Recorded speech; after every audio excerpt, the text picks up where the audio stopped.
as a orthotist, we look at a lot of different things, and you've already talked about one. One is balance. We definitely look at balance. We look at how to make your foot function in such a way that you can walk more normally over your foot. And with Parkinson's, a couple of things happen. First thing we've already talked about is balance.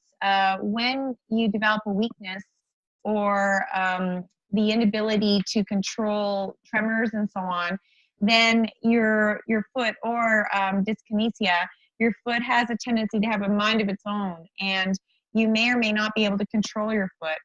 So choosing proper footwear, which we'll get to in a few minutes, as well as possibly balancing your foot by placing something under your foot to fill the spaces underneath the foot, may be an option if you do happen to have poor balance. The other part of the equation is a lot of people with Parkinson's have what's called foot drop. By show of hands, does anyone have foot drop that you know of?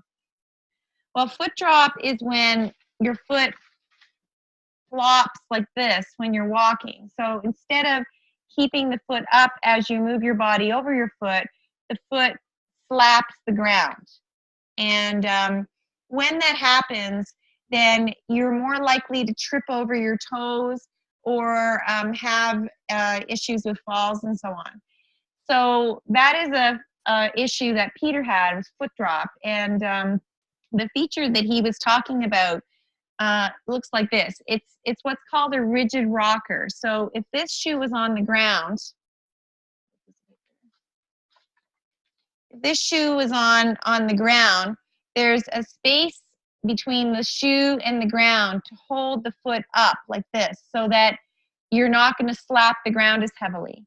So when you're walking, the shoe doesn't bend, and as you move your body over your foot, the shoe rolls forward, so you're not going to slap the ground as easily. So a number of people that I have treated with Parkinson's have foot drop, and we've actually either modified the shoe, in this case it's been a shoe that's been modified, or recommend a shoe that has a rigid rocker already on it that allows the shoe to more gently roll forward, so you're not going to slap the ground every step you take. So that's another factor. So those are the main issues that people with Parkinson's tend to have. But just in general, even if you didn't have Parkinson's, there are some features or some issues with feet that are fairly common, such as plantar fasciitis or arthritis in the knees, which is related to the foot via the tibia bone, the lower leg bone, bunions, hammer toes, arch pain, shin splints. All of these things can be related to how the foot meets the ground and what type of alignment you have. So has anyone here ever heard of an orthotic, or do you wear an orthotic, by show of hands? Does anybody wear custom insoles? No? Well, it is certainly something to consider if you do have a balance issue, or if you do have foot slap, or if you have any symptoms in your lower part of your body from the lower back down to your feet, because those are what we call foot-related problems. So I guess I can show you what orthotics look like. These are some samples. They're made out of different materials. We custom make our orthotics on site at our lab in Bedford. I work at Bedford Orthotics. And we make a plaster cast of the foot with you standing. And while you're standing, I position the foot in the correct position. And then we make a mold of the foot. And then from the mold, we press our materials to the mold to make the orthotic from. So everything is made specifically for you, based on both your foot type and your gait and any specific issues you have, as well as what type of shoes you like to wear most often.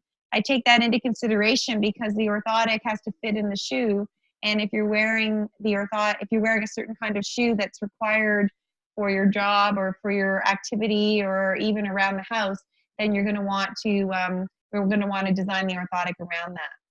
So I should probably skip over to shoes again. I mentioned the rocker, but in general, if you're choosing footwear just at the shoe store, you want to choose shoes that are twofold. You want to choose shoes that fit you properly, and you want to choose shoes that are going to be stable enough to support your foot and your body.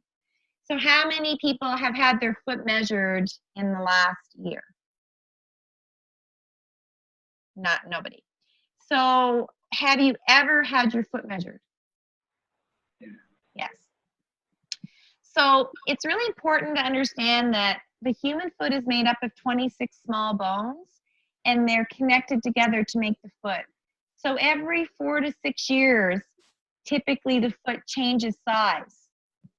So if you haven't had your foot measured recently, you may not realize that you're possibly wearing shoes that are too small for you. So it's a good idea, first of all, to have your foot measured every year or so, just to make sure that your foot hasn't changed size. But even if you don't get your foot measured, because I know that when you go into shoe stores, not everybody measures feet anymore. So the best way to confirm the size of your foot relative to the shoe is to remove the liner that comes in the shoe and put your foot on top of it outside of the shoe while you're still in the shoe store. And you want to have a thumb width past the big toe in length. And that doesn't mean that it's the center, because our longest toe is not our middle. We don't have one toe in the middle. So you draw a line forward from the big toe to the end of the shoe, which would be right about here. And you should have that thumb width past the longest toe in length, and the whole foot should sit within the liner. So if you're using your liner to confirm the fit, you're not going to be guessing, and the number that's on the shoe box is just a number. We always say that the only purpose in having numbers on shoe boxes is for the stock room. So it's really important to have a way to confirm the fit before you try the shoe on, because once you put the foot in the shoe, it will conform or take on the shape of the shoe, so you're not necessarily going to know when it's not fitting properly. So first of all, try to find out. Oh, he has a question. I was thinking of All My Soul. Is that the best place here on there to get to check something like that? Yes and no. I mean, there are lots of really good shoe stores. I think it's more important to know what to look for and how to choose proper shoes and how to fit your own shoes, because I can name off 5 or 6 different shoe stores that have really good quality shoes, but you're not necessarily going to have someone fit you with a shoe every time. And depending on when you go, you may or may not have someone take the time to do the proper shoe fitting. So when I see people for shoe fitting, which is part of the assessment, I give you enough information. Do you have a copy of the brochure here? I give you enough information in written form that you can go into any shoe store and pick up a shoe and it will be suitable. So you're not limited to going into a shoe store that's supposedly fitting orthopedic shoes. I mean, we sell shoes where I am because it's the only way I can guarantee you're going to get a proper shoe. But you will have enough information before you leave tonight to make that choice on your own. So number 1 is fit.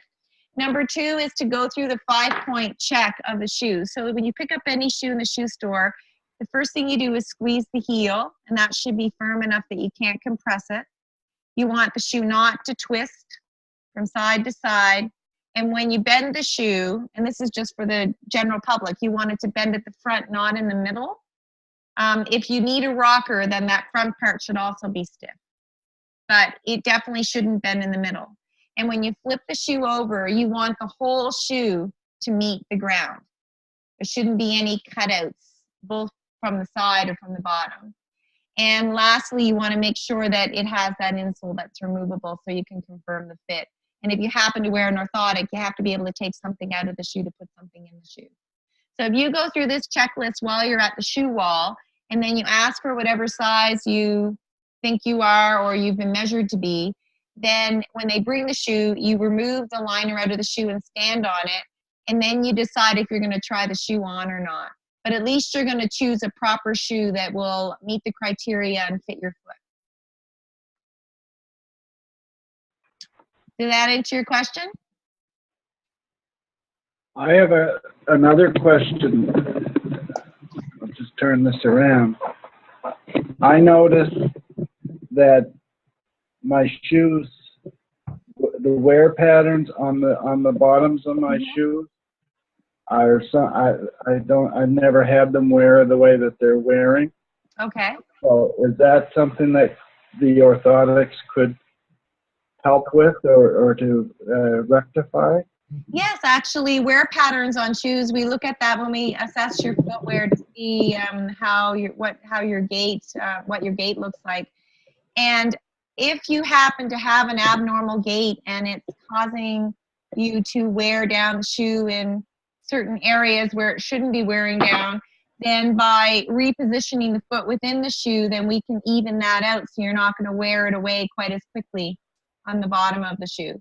But looking at the wear pattern is actually a clue as to how you walk. So if you wear down the shoe a lot at the front, for example, you may have foot slap or foot drop.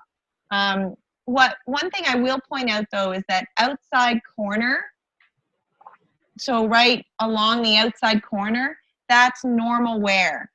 Yeah. So if you wear excessively there, it could be that you just need a new pair of shoes. That you make sure that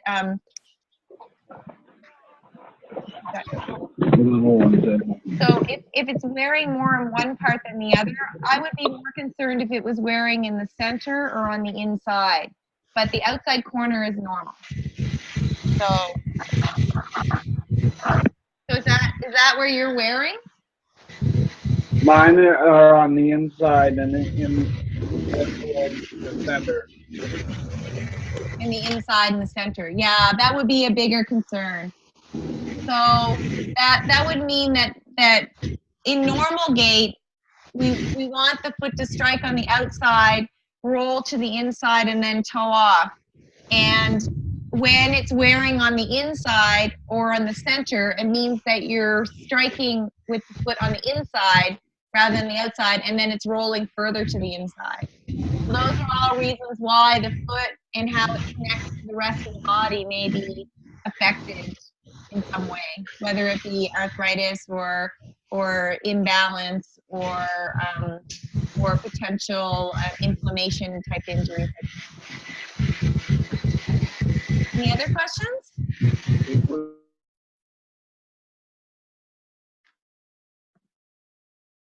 Oh, we froze. How come I'm the only one that's... Oh, there we are. We're back. Any other questions? Is anyone experiencing any symptoms? Someone had mentioned balance earlier. That's a real ongoing problem for us, for me. Yeah. So, what do you wear on your feet around the house? Slippers. Yeah. I would suggest the first step would be to get a really good pair of athletic shoes of some sort, walking shoes or running shoes, and wearing them as your indoor shoe. Because unfortunately, slippers are not very stable. I know Peter has a pair of orthopedic sandals that have the ability to have a rocker in them, but they also can accommodate an orthotic, so he knows. But if you have a pair of sneakers at home, then I would just suggest that you wear your sneakers as your indoor shoes. Do most people have a good pair of athletic shoes or sneakers at home? Yeah. Yeah. And even just from a safety perspective, sandal or slippers are not a safe footwear, because unfortunately slippers are generally really soft, and some of them have rubber tread on them, but the slipper itself doesn't support the foot at all. So the purpose of a slipper would be more if you're getting out of the shower or first thing in the morning, but if you're spending a lot of time in your home, you're better off just dressing your feet and wearing your proper shoes during the day, and then at the end of the day you can take them off and put your slippers on. As I say, you don't wear your pajamas all day long, and you wouldn't wear your slippers to your workplace. So it's looking at what you wear during the day, the same as what you'd wear if you went to a workplace.